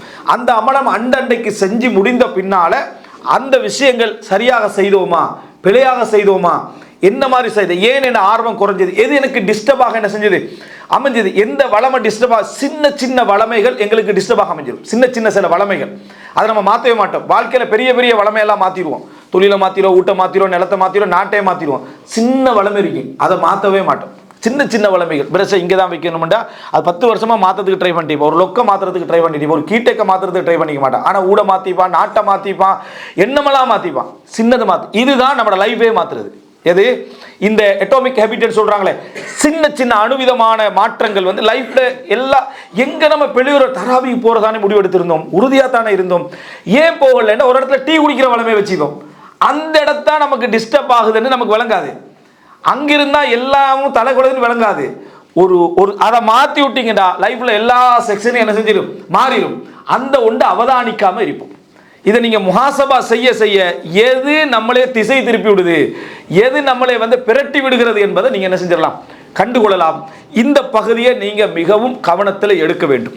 இரண்டாவது, ரமலானுடைய சப்ஜெக்ட் நம்ம வார நேரங்களில் நம்மளோடு இருக்கக்கூடிய இந்த செய்திகள், அதாவது தயாராகுதல் என்பதும், அடுத்ததாக என்ன நம்ம முஹாசபா செய்தல் என்பதுக்கு மத்தியில் இருக்கக்கூடியது என்ன? இரண்டாவது கட்டம் நம்ம செய்யக்கூடிய அமல். இது நிறைய விஷயங்கள் இருக்கு. ஒரே ஒரு விஷயத்தை மட்டும் சொல்லிட்டு அடுத்ததுக்கு போறேன். அந்த செய்யக்கூடிய அமல்ல ஒரு 2 விஷயத்தை சொல்லிட்டு அடுத்ததுக்கு போறேன். செய்யக்கூடிய அமல்ல ஆர்வ நிர்வாகம் என்று தனியாக நான் பேசிக்கிறேன். இது ஒரு 5 நிமிடமாக இது சொல்லணும். ஆர்வ நிர்வாகம் என்ற ஒரு பகுதி இருக்கு. ஆர்வத்துக்கு எப்படி உலகத்துல அதாவது சொத்து செல்வங்களை நம்ம பகிர்ந்து செய்யணுமோ ஆர்வத்தையும் ஒரு அளவுக்கு பகிர்ந்து செய்யணும். ஆர்வத்தை கணக்கெடுக்காம விடக்கூடாது. டைம் டேபிள் போட்டீங்கன்னா ஆர்வம் வந்தோ வரலையோ இப்படித்தான் செய்வேன்னு இருக்கக்கூடாது. ஆர்வத்தை பயன்படுத்தவும் வேண்டும். அதே நேரம் ஆர்வத்தை ஒரேடியாக செலவழிச்சிடவும் கூடாது. முதலாவது ரமதான்ல எல்லாரும் எடுக்கிற முடிவும் கடைசி ரமதான் எல்லாரும் எடுக்கிற முடிவும் எல்லாருக்கும் தெரியும் தானே. ஃபர்ஸ்ட் ரமலான் என்ன முடிவு எடுப்போம்? இன்ஷா அல்லாஹ் இந்த ரமலானை முழுமையாக பயன்படுத்துறேன்னு முடிவு. இதை ஏற்கனவே நான் போன கடைசி ரமலான் எடுத்த முடிவு அது. சரியா?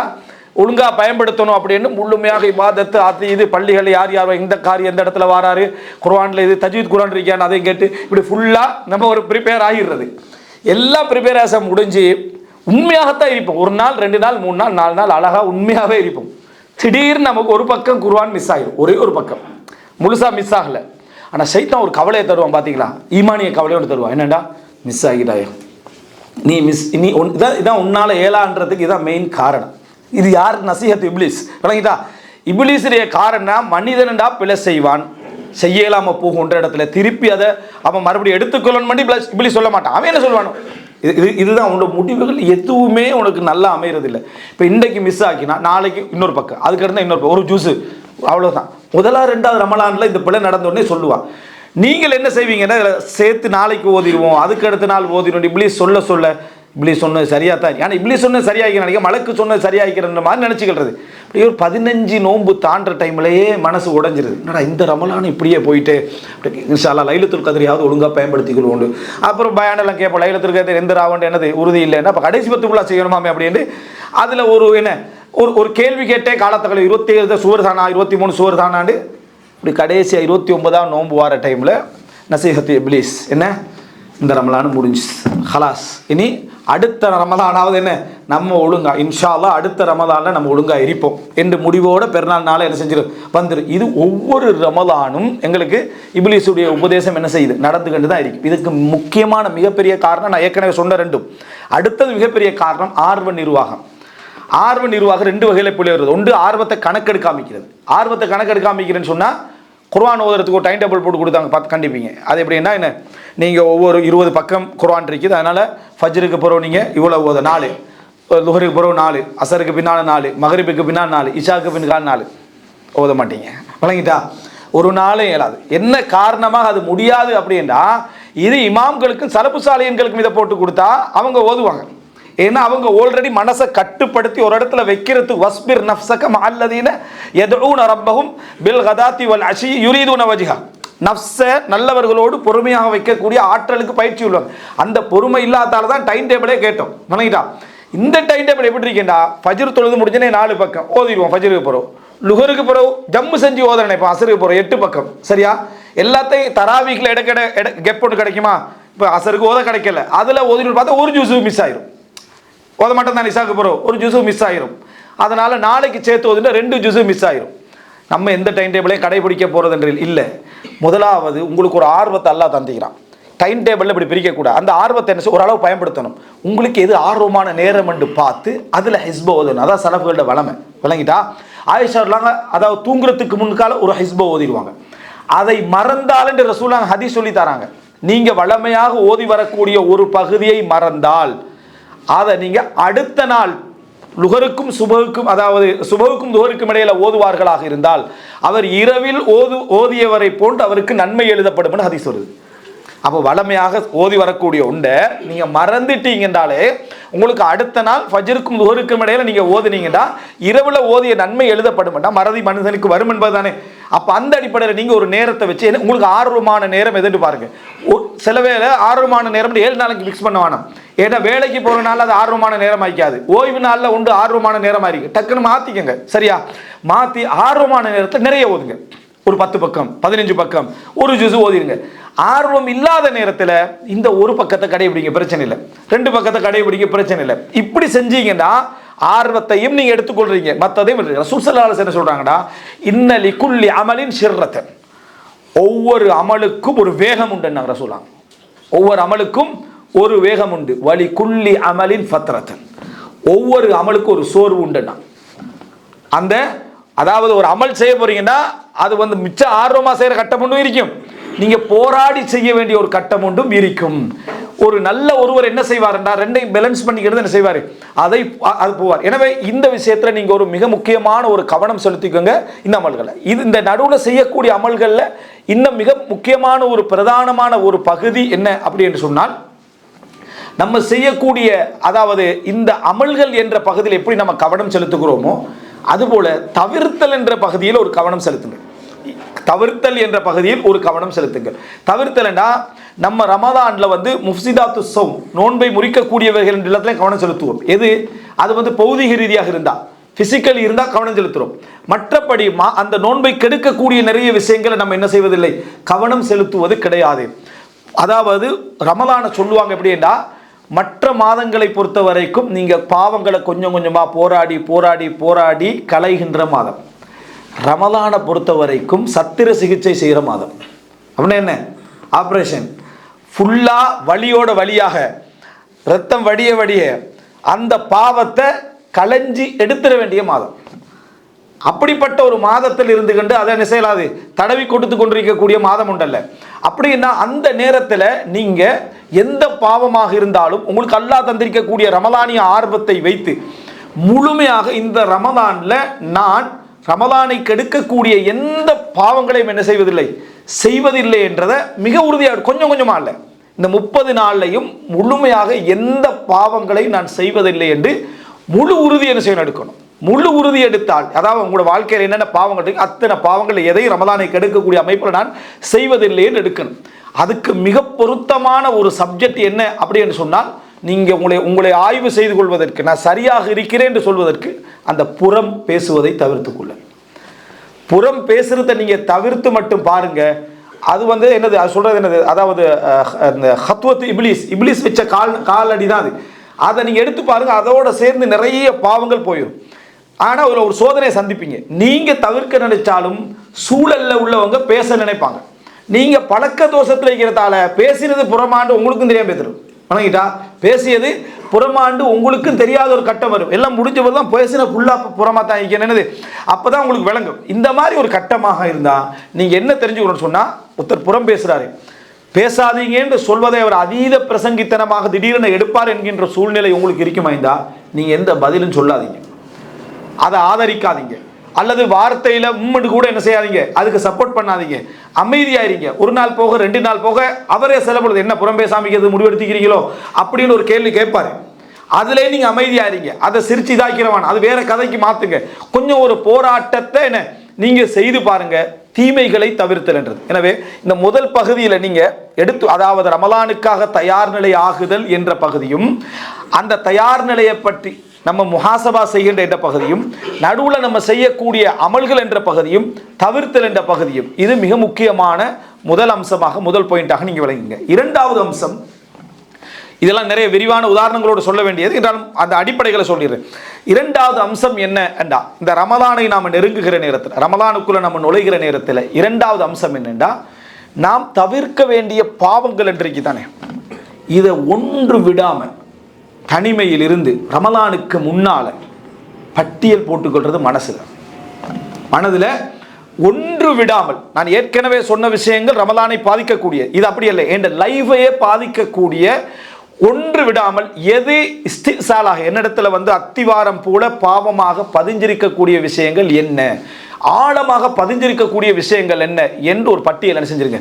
ஒன்று விடாமல் சிறிய எண்ணங்கள்ல இருந்து, நாவுகளால் செய்கின்றவைகள் இருந்து, உடலால் செய்கின்றவைகளில் இருந்து, மற்ற பொருளாதார மற்ற விஷயங்களால் செய்கின்ற பாவங்கள் இருந்து ஒன்று விடாமல், தஃபாசீல்கள் அல்ல, விரிவாக அல்ல, இந்த பாவம் இந்த பாவம் இந்த பாவம் என்று தனியாக சைத்தானை பொறுத்த வரைக்கும் நீங்க தௌபா செய்யறதுக்குள்ளாலே உங்களை பாவத்துக்கு கொண்டு போய்த்துருவான். சரியா? அதனால் அது கவனமா இருக்கணும். எந்த காத்திரத்துக்கும் இடவழி, பெரிய இந்த பாவத்தை எப்படியெல்லாம் செஞ்சேன் விரிவா போகாம, இந்த பாவம் என்றது நான் செஞ்சுக்கிறேன், இந்த பாவம் பிழையானது, இது என்கிட்ட வளமையா இருக்குது என்ற ஒரு பட்டியல் எடுத்து, இது படிப்படியாக களைகின்ற மாதம் அல்ல, இதை முழுமையாக நான் என்ன செய்வேன், அதாவது களைந்து கொள்வேன் அப்படி என்கின்ற ஒரு இதை எடுத்துருங்க. ரமலானுக்கு முன்னால ரமலானுக்கு முன்னால் இன்னொரு 10-15 நாள் இருக்கின்றா அதுக்கு முன்னால் என்ன செஞ்சிருங்க, அதை முழுமையாக முதாக்கரா பண்ணி என்னென்ன பாவங்கள் நான் செய்திருக்கிறேன், யாரெல்லாம் நமக்கு அந்த நேரத்தில் பாவங்களை நமக்கு சொல்கிறார்களோ அவர்களெல்லாம் விரும்பி அதை பட்டியல் போட்டு மனதளவில் பதிய வச்சு அல்லாஹ்விடத்தில் தௌபா செய்வதும் அதிலிருந்து மாற்றம் செய்து கொள்வதற்கான எல்லா முயற்சிகளை எடுப்பதும் என்கின்ற அந்த உறுதிப்பாடு நம்மிடத்தில் வர வேண்டும். மூன்றாவது, இந்த ரமலானை நெருங்குகிற நேரத்தில் யாரெல்லாம் நமக்கு இபாதத்துக்கு ஆர்வம் ஊட்டக்கூடியவர்களாக, இபாதத்துக்கு தோழமையோடு இருக்கக்கூடியவர்களாக இருப்பார்களோ அவர்களை நெருக்கிக்குங்க. யாரெல்லாம் இந்த இபாதத்துக்கு இடைஞ்சலாக இருப்பாங்க, யாரெல்லாம் பாதிப்பாக இருப்பார்கள் என்பதை அவர்களுக்கே விளங்காமல் அவர்களை விட்டு தூரமாகிடும். இல்லை என்றால் கெட்ட நண்பர்கள் என்னது, அந்த அதான் ஒரு மனிதர் இருந்தால் அந்த நண்பருடைய மார்க்கத்தில் தான் இவர் என்ன செய்வார், இருப்பார். அப்போ அவருடைய வளமைக்கு நாங்கள் நிர்பந்தமாக இணைய வேண்டி இருக்கும். அவருடைய நல்லவர்கள்லேயே சிலர் இருப்பாங்க, நல்லவர்கள்லேயே சிலர் இருப்பாங்கன்னு சொன்னால் என்ன நடந்தாலும் சாப்பிட போய்த்துருவோமா அப்படி என்று எது நடந்தாலும் சரி, நீங்கள் தொழுதாலும் ஒரு முறை தொழுதாலும் ஒரு முறை சாப்பிட்டு வந்துடுற, அடுத்த ரக்காத்தோடு அடுத்த முறை எங்கேயா குடிச்சிட்டு வந்துடுற, இந்த மாதிரியாக இருந்தாலும் இவர் நம்மளை எந்த அளவுக்கு தூரமாக்குவார், இபாதத்தை விட்டு, வணக்கத்தை விட்டு, துவாக்களை விட்டு, குர்ஆன் ஓதுகளை விட்டு எவ்வளோ தூரமாக்குவார்னு பார்த்து அதில் ஒரு மிகவுமே கவனமாக இருக்க வேண்டும். இது நகைச்சுவாக இருந்தாலும் அலி ரலியல்லாஹு காலத்தில் நடந்த சம்பவம். அபூ சிமால் என்றொருத்தரும் நஜ்ஜாசி அல் ஹாரிதி என்றொருத்தர் இருக்கிறார். இவர் 2 பேரும் குடிகாரர்கள், சரியா, சாராயம் குடிக்கக்கூடியவங்க. அவர் முடிவெடுத்துட்டார், நஜ்ஜாசி அல் ஹாரிதி முடிவெடுத்துட்டாரு, நம்ம சாராயம் என்ன செய்யறதில்லை, இதுக்கு பிறகு நம்ம சாராயம் குடிக்க ரமலான் வந்துட்டான்னு குதிரையில் போயிட்டு அபூ சிமால் நிற்கிறார். நின்றோடனே சாராயத்தை பற்றி அந்த இப்படி வர்ணிக்கிறார், எல்லாம் கொதிச்சு ரெடியாக இருக்குது, எடுத்தோடனே குடிக்கிறது தான்றார். இப்போ இவர் சொல்கிறாரு, ஒய்ஹக் ரமதான் மாதம், இந்த மாதத்துலேயுமா நீ இதை பேசுகிறா என்று சொன்ன உடனே அவர் இன்னும் கொஞ்சம் வர்ணிக்கிறார் சாராயத்தை. கூட்டாளி தான், நண்பர், இன்னும் கொஞ்சம் வர்ணிக்கிறார். வர்ணித்த உடனே சரி அது முடிச்சா என்ன தருவாயின்னு கேட்குறாரு இவர். இப்படி தான் என்னது நல்ல இந்த இதெல்லாம் கலந்த குங்குமம் கலந்த பானமெல்லாம் மாரி குடிக்கலான்னு மனசு என்ன செஞ்சுட்டு விட்டுட்டு இறங்கி போகிறார். 2 பேரும் குடிச்சிட்டாங்க. குடிச்சு உச்சகட்டத்துக்கு போன உடனேயே சத்தம் ஆரம்பிச்சிருந்தானே, அவர் கேச அவர் இவர் கேச. பக்கத்தில் உள்ள ஒரு அண்டை வீட்டார் என்ன செய்கிறாரு, வேகமாக ஓடி வரார். 2 பேர் குடிகாரன்னு விளங்கிட்டு கூப்பிட்டவர் குடிசைக்குள்ளால் பாஞ்சு ஓடிட்டார்.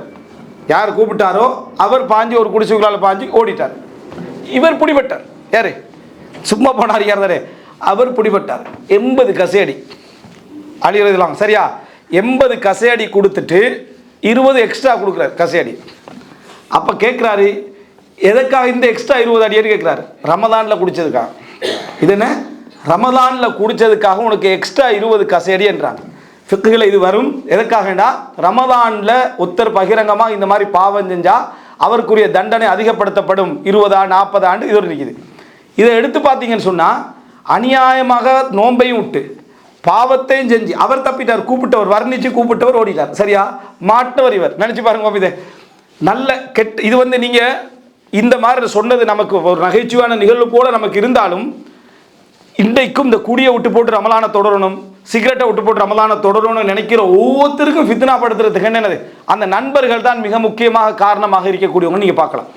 எனவே கெட்ட நண்பர்களை நம்மளுக்கு பக்கத்தில் என்ன செய்யக்கூடாது, வைத்துக்கொள்ளக்கூடாது. அல்லது இந்த நன்மைக்கு தூண்டாத, அல்லது நமது நன்மைகளை சாதனைகளாக காட்டக்கூடிய ஆக்களை பக்கத்தில் வைக்கக்கூடாது. தொழுது முடிச்சுட்டு ஒரு ஒரு 8:15 தொழுது முடிச்சுட்டோன்னு இருக்குமே, எனக்கு உங்களே பார்க்குற டைமில் ஒரு ஃபீலிங் ஒன்று வருது. என்னென்னா, நான் சுஃபியான் இப்னு உயைனாட ஒரு செய்தி படிச்சிருந்தேன். உங்களோட தொழுகையும் அவரோட தொழுகையும் கிட்டத்தட்ட என்ன ஒன்று மாதிரி இருக்கேன்டா. அதுக்கு பிறகு இவர் எப்படி இருக்கும், தொழுது 1 hour, அதில் இடையில இன்டர்வல் 2-3 நிமிஷம், சரியா, அதெல்லாம் குடிச்சு டீ குடிச்சு அது குடிச்சு மொத்தமாக பார்த்தா ஒரு 40 நிமிஷமோ 30 நிமிஷம் தொழுதிப்பார். சுஃபியான் இப்னு உயைனாக்கு இவர் உதாரணம் சொல்கிறார். காரணம், இவர் அந்த லெவலில் இல்லை. எது, நண்பரோட இவருக்கு நண்பனோட, அதாவது நண்பனை பார்க்குறாரு. நண்பனை பார்த்தா இவருக்கு அவர் சுஃபியான் இப்னு உயைனா தான், யார் பக்கத்தில் தொழுதவருக்கு. ஏன்னா அவர் தான் இவரை பள்ளி கூட்டிட்டு வந்திருப்பார்.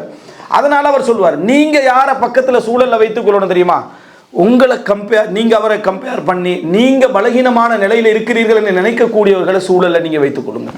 அப்படிப்பட்ட நண்பர்களை என்ன செய்யுங்க, வைத்துக் கொள்ளுங்கள். உங்களே முன்மாதிரியாக எடுக்கக்கூடியவர்களை மட்டும் நீங்கள் வச்சுக்கிட்டு பிரயோசனம் இல்லை. பெரும்பாலும் பிள்ளைகள், அதுபோல் மற்றவர்கள், மனைவிமார்கள், தந்தை நல்ல ஒரு வணக்கசாலி என்று நினைக்கக்கூடிய கணவனையும் தந்தை ஒரு முன்மாதிரியாக நினைக்க வாய்ப்பு இருக்கு. ஆனால் அதை விட நீங்கள் முன்மாதிரியாக நினைக்கக்கூடியவர்கள் உங்களுக்கு இருக்கணும். அதிகமாக தொழக்கூடிய, அதிகமாக உங்களுக்கு உபதேசம் செய்யக்கூடிய, உங்களுடைய இஹ்லாஸை ஒவ்வொரு முறை கேள்வி கேட்கக்கூடிய, உங்களுடைய ஒவ்வொரு விஷயங்களையும் உங்களுக்கு கேள்வி கேட்கக்கூடிய ஒருவரை உங்களுக்கு சூழ்நிலையில் நீங்கள் வைத்துக் கொண்டீர்கள் என்றால் உங்களோட வணக்கம் உங்களுக்கு தெரியாமலேயே அப்படியே மாற்றங்கள் பெற்றுக்கிட்டு வரும். அதில் ஒரு பியூரிட்டி என்ன செய்யும், தூய்மை ஒன்று உங்களுக்கு வருது. எனவே மூன்றாவது அம்சமாக நீங்கள் தெரிந்து கொள்ள வேண்டிய அடுத்த ஒரு பிரதானமான அம்சம் வந்து பக்தாலீன்களை பக்கத்தில் வச்சுக்கொள்ளக்கூடாது. அப்படின்னா அது சோர்வுகளையும் சாதனைகளாக காட்டக்கூடியவங்களை நீங்கள் வைத்துக்கொள்ளவே கூடாது. இவர்களை நீங்கள் வைத்துக்கொள்ள வேண்டும். யாரை?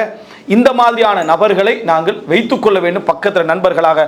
அவர்கள் எங்களுக்கு ஒரு நிர்பந்தமாக மாறணும், கஷ்டமாக மாறணும்.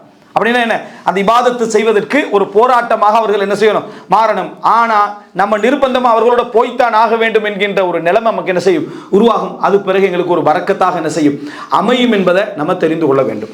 நான்காவது, இந்த ரமதானில் நம்ம செய்யக்கூடிய அமல்கள்லையே 2 விஷயங்கள் இருக்கு. 4வது 5வது அதை சொல்றேன். 4வது என்னென்னா, என்னென்ன வணக்க வழிபாடுகளை நான் செய்யணும் என்று ஆசை வைத்திருந்தேன், செய்யாமல் இருந்திருக்கிறேன், அத்தனை இந்த ரமதானில் பட்டியலை போட்டு அந்த அத்தனை அமல்களையும் செய்கிற முடிவுக்கு வரணும். உதாரணமாக காலை திக்ருகளை ஓதணும் என்று நிறைய பேர் கனவு கண்டு கிடைக்கிறாங்க. ஓதுறவங்க நிறைய பேர் இருக்கிறாங்க, அது வேற. காலை திக்ரை ஓதணும் அப்படி என்று யோசித்துக்கொண்டு இன்னும் யோசிச்சுக்கிட்டே இருக்கிறவங்க நிறைய பேர் இருக்கிறாங்க. காலை திக்ருகளை பாடமாக்குறதுக்கான ஒரு முயற்சி, ஓதுறதுக்கான ஒரு முயற்சி, ஒரு துவா புக்கை வாங்கிடுறது, சஹியான துவாக்கள் என்னென்னு வாங்கிடுறது. காலை திக்ருகளை நீ எதையுமே விடுவதில்லை. மாலை திக்ருகளை இந்த ரமதானில் மாலை திக்ருகளில் எதையுமே விடுவதில்லை. உறங்குகிற நேரத்தில் என்னென்ன திக்ருகள் தரப்பட்டிருக்கோ அவைகள் எதையுமே என்ன செய்யறதில்லை, விடுவதில்லை. என்னென்ன சுண்ணத்துக்கள் அந்த நாளில் இருக்கு. நிறைய பேருக்கு துஹா தொழுகிற ஆசை இருந்துகிட்டே இருக்குது, விளங்கிட்டா? அப்படி அது ஜனாசா தொழு வரைக்கும் தொடரும். அப்படி இல்லாமல் துஹா தொழணும் என்ற ஒரு முடிவெடுத்து இந்த ரமதானில் என்ன செய்யணும், நம்ம துஹா தொழுகிறணும். அல்லது இரவு தொழுக தொழுதுபடும். மற்ற விஷயங்களை பொறுத்த வரைக்கும் ராத்திபான சுண்ணத்துக்களை தொழுதுறணும், நஃபீல்களை தொழுதுறணும். இந்த மாதிரியான என்னென்ன வணக்க வழிபாடுகள்லாம் நீங்கள் செய்யணும்னு நினைக்கிறீர்களோ, இமாம் இப்னு தைமியா ரஹிமஹுல்லாஹ் வரலாற்றில் வருவதை போல, இமாம் இப்னு தைமியா புறக்கணிக்கப்பட்ட மக்கள் தொழுதுட்டு விடப்பட்ட பள்ளிகளை கண்டு அந்த பள்ளியில் போய் செஞ்சிருவார், ஒரு சுஜூது செஞ்சிருவார், தொழுதுருவார்.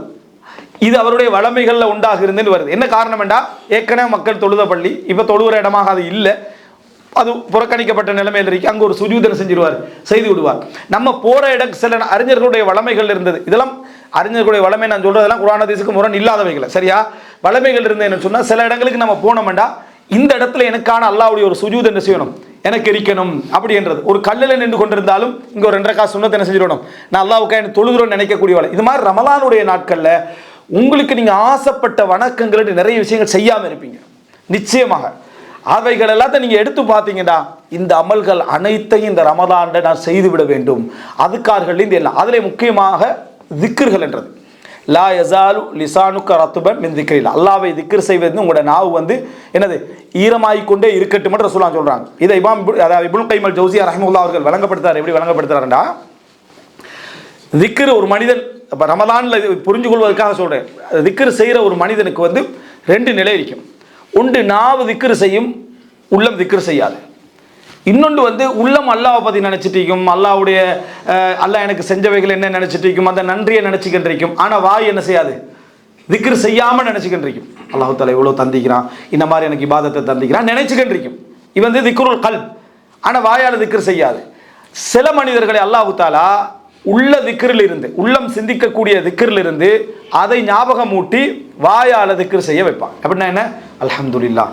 உள்ளத்தில் தான் ஃபஸ்ட்டுக்கு திக்ர் தோன்றுச்சு, விளங்கிட்டா? உள்ளத்தில் தான் திக்ர் தோன்றுச்சு, முடிவது அல்ஹம்துலில்லாஹ், அல்லாஹு அக்பர், சுப்ஹானல்லாஹ், அல்லாஹ் தஆலா எனக்கு நிறைய இது வந்து வாயால் திக்ருக்கு அவர் என்ன செஞ்சார் மாதிரி. எங்கிருந்து வரார், முதலாவது உள்ளத்திலிருந்து. சிலர் வாயால் அல்ஹம்துலில்லாஹ் சுப்ஹானல்லாஹ்னு சொல்லிக்கிட்டு இருப்பாங்க, ஆனால் ஒரு வார்த்தை சுன்னத் என்பதற்காக சொல்லிக்கிட்டு இருப்பாங்க. அது அப்படியே அவருக்கு எங்கே போயிருமெண்டா, உள்ளத்துக்கு போயிடும். வாயால் திக்ர் செய்து கொண்டிருக்கக்கூடிய ஒரு மனிதர் திடீர்னு சுப்ஹானல்லாஹ் அல்ஹம்துலில்லாஹ் அல்லாஹ் அக்பர் சொல்லி கொண்டிருக்கிற டைமில் அவருக்கு இயற்கையாகவே உள்ளத்துக்குள்ள சிந்தனை போய் அல்லாஹ்வுடைய அருள்கள் ஞாபகம் வர ஆரம்பிக்கும், நன்றி ஞாபகம் வர ஆரம்பிக்கும், பாவங்கள் ஞாபகம் வர ஆரம்பிக்கும். அஸ்தக்ஃபிருல்லாஹ்னு சொல்லக்கூடிய ஒரு இடத்துக்கு அவர் என்ன வருவார். அப்போ பாருங்க, நம்ம திக்ர் செய்ய பழகினோம் என்றால் நமக்கு உள்ளத்தில் ஒன்றுமில்லாத நேரத்திலையும் அந்த வாயால் செய்கிற திக்ர் என்ன செய்யும், உள்ளத்துக்குள்ள ஞாபகங்களை கொண்டு வந்து அதை அதிகப்படுத்தும். உள்ளத்தால் நம்ம அல்லாஹ்வை நினைக்கக்கூடியவர்களாக இருந்தோம் என்று சொன்னால் அது அப்படியே வாயுடைய திக்ருக்கு என்ன செஞ்சிடும், வந்துவிடும். எனவே நீங்கள் எல்லா நிலையிலும் வாயால் திக்ர் செய்யக்கூடிய அந்த இடம் உங்களுக்கு இருக்குமாக இருந்தால் சிறப்பு என்னண்டா, உள்ளமும் வாயும் சேர்ந்து யாருடைய திக்ர்கள் ஈடுபடுகிறதோ அந்த திக்ர் தான் மிகச்சிறப்பு. ஆனால் எந்த நிலையிலும் திக்ர் செய்கின்றவன் நஷ்டவாளியாக மாட்டான். வாயால் அவன் ஆரம்பித்தாலும் உள்ளத்துக்குள்ளே இல்லாது விட்டாலும் அது உள்ளத்துக்கு வந்து அப்படியே என்ன செஞ்சிடும், சேர்ந்துவிடும். உள்ளத்தால் ஆரம்பித்தாலும் அது வாய்க்கும் வந்து என்ன செஞ்சிடும், சேர்ந்து விடும். இந்த மாதிரியான அமல்களெல்லாம் நீங்கள் தேடி தேடி புரிதல் எடுத்து ரமலானுடைய நேரத்தில் இயன்ற அளவுக்கு ஒரு அமல் விடாமல் இவைகளெல்லாம் நான் செய்யணும் என்ற ஒரு வளமை நீங்கள் எடுத்துக்கொண்டு வந்தீங்கடா, உங்களுக்கு இன்னும் இன்னும் ரமலானுடைய நேரங்களும் காலங்களும் இன்னும் பொன்னானதாக என்ன செய்ய மாறும். அதில் இன்னொரு அமல் தான் இரவு தொழுகை.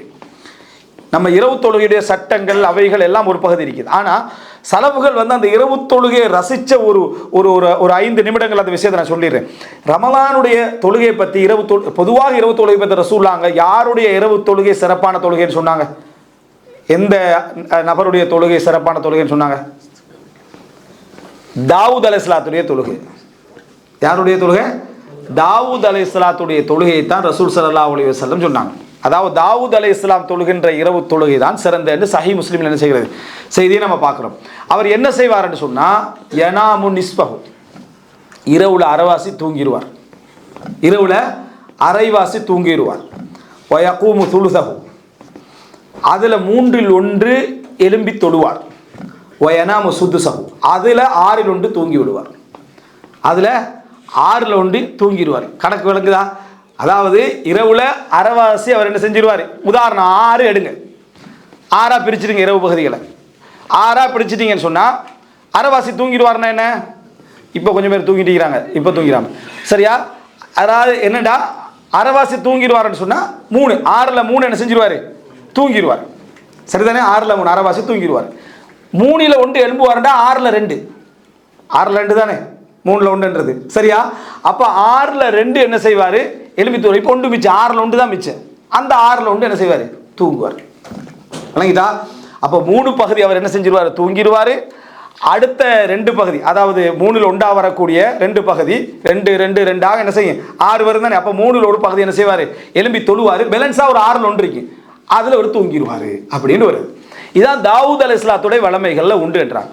இப்போ கியாமுல் லைல் என்றா என்ன அப்படின்னு தெரிஞ்சுக்கிட்டா, இமாம் அஹ்மது பின் ஹம்பல் சொல்றாரு, மக்ரிப்லேருந்து ஆரம்பிக்கும். சூரியன் மறைஞ்ச நேரத்திலிருந்து நீங்கள் மக்ரிப் தொழுதாலும் கியாமுல் லைல் தான், இசா தொழுதாலும் கியாமுல் லைல் தான், இசாவுடைய சுன்னத் தொழுதாலும் இரவுல எழும்பி தொழுகிற தொழுகை தான், ஃபஜ்ர் வரைக்கும் அதுதான் இமாம் அஹ்மது பின் ஹம்பல் சொல்றாரு. மற்ற அறிஞர்கள்லாம் இல்லை, கியாமுல் லைல் என்று இசாவுடைய அதானுக்கு போகிற இசாவுடைய வக்துக்கு போகிறது தான் கியாமுல் லைல் அப்படின்னு சொல்றது. எப்படி எடுத்துக்கொண்டாலும் சரி, நீங்கள் எங்கே இதை ஆரம்பிக்கணும்னா நீங்கள் எதை புரிகிறீங்களோ அதிலிருந்து. அப்படின்னா இஷாலிந்துன்னு வைங்க, ஒரு 7 மணி அப்படின்னு இஷாவுக்கு அதான் தொழுகிற டைமில் இஷாவுக்கு அதான் சொல்லிட்டேன்னா அந்த 7 மணி டு நீங்கள் 5 மணி வரைக்கும் பார்த்தீங்கன்னா அரைவாசா பிரிச்சுருங்க. வணங்கிட்டா? 9 மணித்தியாலம் வருதுன்னு சொன்னால் அதை அரைவாசாக பிரித்து அதில் அரைவாசி தூங்குதல் என்றது வருது. இது அடுத்த பகுதி நான் இதுதான் சிறப்பு. அரைவாசி தூங்குதல். அடுத்த அந்த அரைவாசிக்கு பின்னால் எழும்பி தொழுகிறீங்க. 3ல் 1 பகுதி எழும்பி என்ன செய்றீங்க, தொழுகிறீங்க. அடுத்த கொஞ்சம் நேரத்தை என்ன செஞ்சிடறீங்க, நீங்கள் தூங்கி விடுகிறீர்கள். எப்படி என்றது தான் தாவூத் அலைஹிஸ்ஸலாத்து தொழுகை. ரமலான் அல்லாத காலங்கள் இதுதான் வளமை என்று. ஆனால் யார் தூக்கத்தை பயந்தாரோ, ஹதீஸ்ல ரசூலுல்லாஹ் சொல்றாங்க, யார் தூக்கத்தை பயந்தாரோ, தனக்கு வித்திரு கிடைக்காது என்று பயந்தாரோ, அவர் ஆரம்பத்திலே என்னது, அதாவது தொழுது கொள்ளட்டும், தொழுது விட்டு தூங்கட்டும் என்று ஹதீஸ்ல செய்து வருது. தஹஜ்ஜுத் என்று சொன்னா தூங்கி விட்டு தொழுதல். தஹஜ்ஜுத் என்று சொல்றது இரவு தொழுகை தான், ஆனால் தூங்கி விட்டு தொழுகிற தொழுகை. அப்படி முடியாதவர் என்ன செய்யலாம் என்று சொன்னால் என்னது, அபூ ஹுரைரா ரலியல்லாஹு அன்ஹு சொல்வது போல, அல்லது அபூ தர் கிஃபாரி ரலியல்லாஹு அன்ஹு சொல்வது போல, என்ன உத்திர கப்ல அன் அனாம், நான் தூங்குவதற்கு முன்னால் தொழுமாறு எனக்கு என்ன செஞ்சாங்க சொன்னார்கள். அதை ஒருவர் பயந்தார், வேறு வேறு காரணங்களால் அவருக்கு அப்படியான சிச்சுவேஷன் பயந்தால் அவர் என்ன செய்யலாம், இசா தொழுது முடிச்சுட்டு அதை என்ன செஞ்சிடலாம், தொழுது விடலாம். இந்த ஜமாத்தாக தொழக்கூடிய தொழுகை பற்றி, பள்ளிகளில் ஜமாத்தாக தொழக்கூடிய தொழுகையை இஸ்லாமிய அறிஞர்கள் நீங்கள் பலர் பார்க்கலாம்.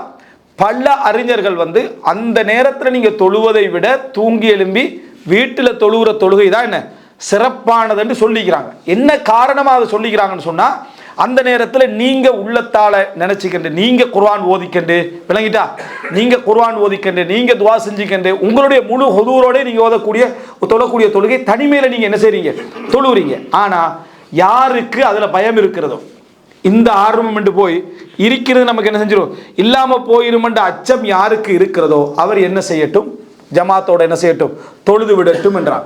அப்போ எனவே நீங்கள் உங்களோட ஆர்வத்தை அதில் எடுத்துக்கிறோம். இல்லை நம்ம இப்போ சொல்கிற டைம்லேயே பலருக்கு என்ன வந்துடும், நம்ம இப்போ ஜமாத் தான் சரி வரும், நமக்கு நம்ம ஆர்வமெல்லாம் சரி வராது, அப்படியே முடிவெடுத்துடாம ஒரு நாள் தொழுது பாருங்க. மாறி ஒரு நாள் வீட்டில் இந்த மாதிரி எழுப்பி தொழக்கூடிய சகோதரர்கள் இருப்பாங்க. நான் ஜென்ரலாக சொல்றேன். அதாவது அந்த மாதிரி தொழுது பாருங்க. தாவூத் அலைஹிஸ்ஸலாத்துடைய தொழுகை இப்படி ஒரு சிறப்பு சொல்லப்பட்டீங்க. இந்த மாதிரி நம்ம என்ன செய்வோம், தொழுது கொள்வோம். இப்படி நீங்க தொழுது பயிற்சி எடுத்து ஒரு நாள் இப்படி ஒரு நாள் இப்படி. சஹாபாக்களுடைய காலத்தில் உமர் ரலியல்லாஹு ஏற்பாடு செஞ்ச அந்த தொழுகை, ஜமாத்தாக எல்லாரும் தொழுகிற தொழுகை, உமர் ரலியல்லாஹு தொழுததாகவோ அலி ரலியல்லாஹு தொழுததாகவோ எந்த ஆதாரங்களும் இல்லை, அதுல இல்லை. ஏன்டா உமர் ரலியல்லாஹு என்ன சொல்லிட்டு போறாங்கடா, தூங்கி நீங்க தொழுறீங்களே அது இதை விட சிறப்பானது சொல்லிட்டு தான் போறாங்க. இப்னு உமர் ரலியல்லாஹு அப்படி தொழுததாக இல்லை. காசிம் அப்படி தொழுததாக இல்லை. காசிம் பின் முகமது பின் அபீபக்கர் அவர் தொழுததாக அப்படி இல்லை. சாலிம் ரலியல்லாஹு அப்படி தொழுததாக என்ன இல்லை. அதே போல பெரும் பெரும் குர்ராக்களாக அறியப்பட்டவர்கள் அப்படி தொழுததாக இல்லை. பிழை என்பதற்காக அல்ல, இது பிழை என்பதற்காக அல்ல. இது எதற்காக வந்திருக்குது உங்களுக்குண்டா, நம்மளால எங்கள்கிட்ட மிகப்பெரிய குர்ஆன் இல்லை, எங்களுக்கு ஓதுறதுக்கான என்ன அதாவது மனநம், மிகப்பெரிய குர்ஆன் இல்லைன்னு மனநம் இல்லை, இந்த மாதிரியான ஒரு சிச்சுவேஷன் இருக்கிற காரணத்தின் காரணமாக நாங்கள் என்ன செய்கிறோம், அங்கே தொழுறோம். ஆனால் பல சலஃபு அறிஞர்கள் எப்படி சொல்கிறாங்கடா, 10 வசனம் 10 சூறா உனக்கு தெரிந்திருந்து அதை இரவு முழுதும் நீ திருப்பி திருப்பி ஓதுவ உனக்கு சிறந்தது. அதை இரவு முழுதும் நீ திருப்பி திருப்பி ஓதுவது உனக்கு சிறந்தது, இதை விட இந்த மாதிரியான ஒரு நிலைமை விட உனக்கு சிறந்ததுன்றாங்க. எனவே உங்களுடைய முயற்சிகளை அந்த ஜுஹூதுகளை எடுப்பதற்கான ஒரு மிகப்பெரிய முயற்சி எடுக்க வேண்டும். இந்த இரவு தொழுகையில் இன்னொரு விஷயத்தை நீங்க பாருங்க. இமாம் அஹ்மது பின் ஹம்பல் ஒரு பள்ளியில இமாம் அஹ்மது பின் ஹம்பல் இந்த அமீர் என்ன செய்யறார், அவர் தொழுகை சொல்றார். இமாம் அஹ்மது பின் ஹம்பலுக்கு அவர் தொழுவிச்சா இமாம் அஹ்மது பின் ஹம்பல் கான ஹசன் அஸ்ஸவுத், அழகான முறையில் குரனுள்ளவராக இருந்தார். அதனால் அவர் தொழுவிக்கிறார். தொழுவித்தா பள்ளி நிரம்பி வழியுது. 1-2 நாள் பார்க்குறாரு, பள்ளி நிரம்பி வழியுது. இமாம் அஹ்மது பின் பார்த்த உடனே சொன்னார், என்னது இது பொருத்தமானது அல்லன்றார். இது பொருத்தமானது அல்ல, உங்களுடைய மஸ்ஜிதுகளெல்லாம் விட்டுட்டு நீங்கள் இங்கே வாரீங்க. இப்போ எதுக்காக, இமாம் அஹ்மது பினுடைய குரலுக்காக நீங்கள் வாரீங்க. அப்போ அந்த மஸ்ஜிது காலியாகும், இந்த ஒரே நிபந்தனை, அந்த மஸ்ஜிது காலியாகுமாக இருந்தால் அல்லது அந்த மஸ்ஜித் கிரௌடு குறையமாக இருந்தால், அதாவது வீட்டுக்கு பக்கத்தில் நம்ம தொழுகிற இடத்துக்குள்ள நல்ல மஸ்ஜித், குர்ஆன் சுன்னா அடிப்படையில் இருக்கக்கூடிய ஒரு மஸ்ஜிது குறையுமாக இருந்தால், குரலுக்காக வேண்டி இந்த பக்கத்துக்கு என்ன நம்ம வாரதாக இருந்தால் இது கூடாது. அங்கே குறையாது, அங்கேயும் நிறைய மக்கள் தொழுவாங்கன்றா அது பிழை கிடையாது. சரியா? அப்படி இல்லாத பட்சத்தில் இதை கூட அவர்கள் கவனம் எடுத்தார்கள். உமர் இப்னு கத்தாப் ரலியல்லாஹு பார்க்குறாங்க, பள்ளியில் ஒவ்வொரு மக்களும் ஒவ்வொரு காரிக்கு பின்னால் தொழுகிறாங்க. அவங்களோட தொழுகிற ஒரு நோக்கமாக என்ன இருந்துச்சுன்னா, நீண்ட நேரம் தொழணும் இருந்துச்சு, நல்ல குரல் உள்ள ராகத்துள்ளவர்களாக தேடி தேடி தொழுதார்கள். அப்போ ஒரு உமர்லாம் சொல்றாங்க, குர்ஆனை பாட்டாக நீங்க எடுத்துக்கொண்டீர்கள்னு சொன்னாங்க.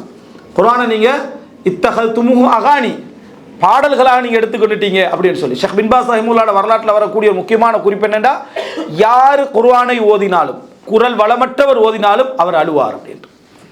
வசனங்களால தாக்கம் வரக்கூடியவராக இருந்தால் மெட்டால ராகத்தால தாக்கம் உருவதை விட ஹக்கீக்கத் அந்த யதார்த்தத்தை அவர் உணரக்கூடியவராக இருந்தார்கள். அப்போ இவைகள் எல்லாம் எங்களுக்கு ஏன் கஷ்டமாகுது அப்படின்னா, நாங்கள் அதுக்கான போராட்டமே கொடுக்கல, வேறொன்றும் இல்லை. நாங்கள் அப்படி ஒரு சலஃபுகளுடைய வரலாறை படிக்கிறது அல் ஹுலு ஃபில் மிசாலியா, முன்மாதிரியில் நமக்கு சாத்தியம் இல்லாத முன்மாதிரி அங்கே சொல்கிற மாதிரி நமக்கு விளங்கின உடனே அதை அப்படியே விட்டுறது. இதனால் நமக்கு அந்த இரவு தொழுகைகள் இப்படி பலவிதமான கஷ்டங்களுக்கு உள்ளாகக்கூடிய ஒரு சிச்சுவேஷன் சூழ்நிலைகளை நம்ம என்ன செய்கிறோம், பார்க்கிறோம். எனவே இரவில் செய்யக்கூடிய அந்த வணக்கங்கள், இந்த வணக்கங்களில் இப்படிப்பட்ட செய்திகளை நம்ம சலஃபுகளுடைய வரலாற்றிலிருந்து என்ன செய்கிறோம், படிக்கிறோம், பார்க்கிறோம். எனவே ரமதானில் செய்யக்கூடிய அதாவது இந்த வணக்க வழிபாடுகள் என்ற பகுதியில் மேக்சிமமாக நம்ம தேடி தேடி சில வணக்க வழிபாடுகளை நம்ம செய்ய வேண்டும்.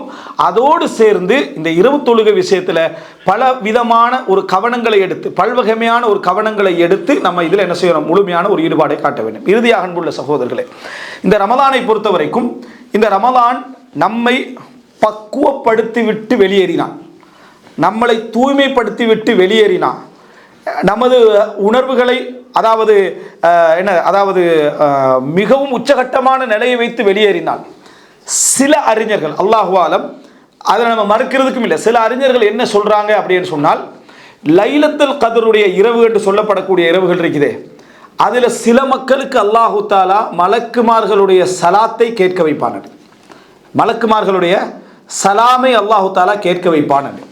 அதுக்கு என்ன ஆதாரமாக சொல்றாங்கன்னா, ரசூலுல்லாஹி ஸல்லல்லாஹு அலைஹி வஸல்லம் சொல்றாங்க, ஒரு சஹாபி சொல்றார், அல்லாஹ்வின் தூதரே, உங்களோடு இருந்தால் நாங்கள் ஈமானோடு இருக்கிறோம், வீட்டுக்கு போயிட்டா நாங்கள் கொஞ்சம் என்ன செஞ்சிடுறோம், குறைந்து விடுகிறோம். ஹசனுல் பஸரி ரஹ்மத்துல்லாஹி சொல்றார் ஒரு வார்த்தையில், என்னன்னா, என்னோடு இருக்கக்கூடிய சகோதரர்கள் என் குடும்பத்தை விட எனக்கு விருப்பமானவர்கள்.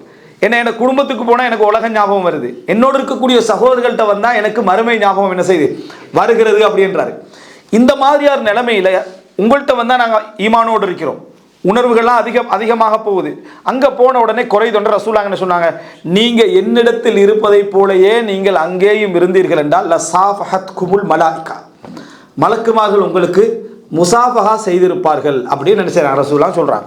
அப்படின்டா ஒருவருடைய ஈமான் அதிகரிக்கக்கூடிய ஒரு நிலை வருகிற நேரத்தில் மலக்குமார்களுடைய ஒரு முசாஃபஹா, ஒரு சலாம் என்பது கிடைப்பதற்கான வாய்ப்பு இருக்கிறது என்பதை இந்த ஹதீஸ் என்ன செய்து எங்களுக்கு சொல்கிறத பார்க்கிறோம்.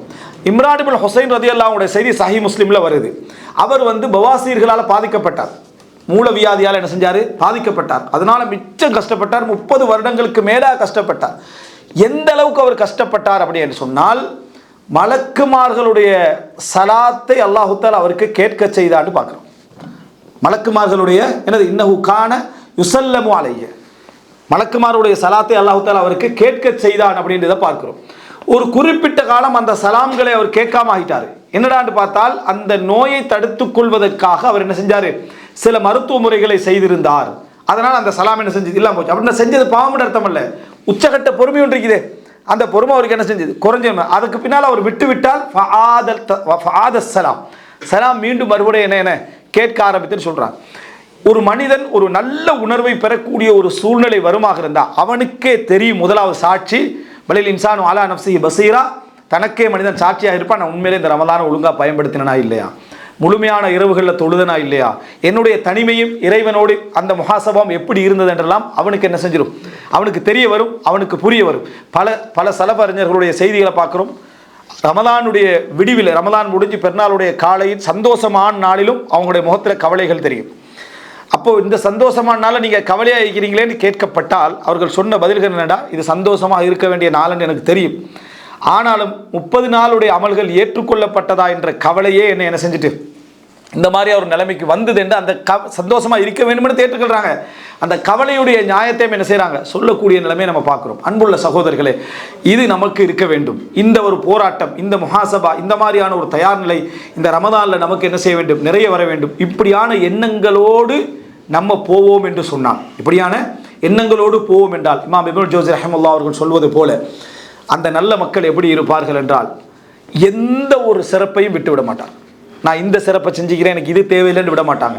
எல்லா சிறப்புகளையும் தேடி தேடி தேடி செய்வார்கள். எந்த ஒரு சின்ன ஒரு பாவத்திலே நான் இவ்வளோ பெரிய பாவத்தை விட்டிருக்கிறேனே என்று அலட்சியமாக இருக்க மாட்டார்கள். எல்லா பாவத்தையும் விடுவதற்கான முயற்சி எடுப்பார்கள். எங்கே அவர்கள் பலகீனப்பட்டு விடுகிறார்களோ அங்கே அவர்களது நீயத்தை அவர்களை காப்பாற்றும் என்றார்.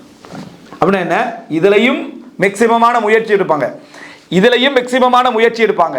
எங்கே பலகீனப்பட்டுறாங்களோ அங்கே அவங்களுடைய உண்மையான தூய்மையான எண்ணம் இருந்துச்சே அது அவர்களை காப்பாற்றும். அப்படின்னு அந்த நன்மை என்ன செஞ்சிடும், அவருக்கு எழுதிடும். உண்மையாக இருந்தால் ரப்புக்கும் அலமு பிமா ஃபீ நுஃபூசிக்கும், உங்களோட உள்ளங்களில் என்ன இருக்கிறது என்பதை அல்லாஹு தாலா அறிந்தவனாக இருக்கிறான் என்று. எனவே அன்புள்ள சகோதரர்களே, முழுமையான ஒரு முயற்சி எடுக்க வேண்டும். இமாம் அப்துல்லா பின் முபாரக் ரஹிமஹுல்லாஹ் அவர்கள் சொல்கிறார்கள், எத்தனையோ சின்ன சின்ன அமல்கள் எண்ணங்கள் பெரிதாக்கிவிடும், எத்தனையோ பெரிய பெரிய அமல்கள் எண்ணங்கள் என்ன செஞ்சிடும், அதை சிறிதாக்கிவிடும். நீங்கள் செஞ்ச சின்ன அமலாகிக்கலாம், ஆனால் நீங்கள் படுகின்ற வலி, வேதனை, அல்லாஹ்விடத்தில் கெஞ்சுதல், இவைகளெல்லாம் அந்த அமலை என்ன செஞ்சிடும், உங்களுக்கு பெரிய நன்மையாக நியத்துக்களால் கொண்டு வந்து சேர்த்து விடும்.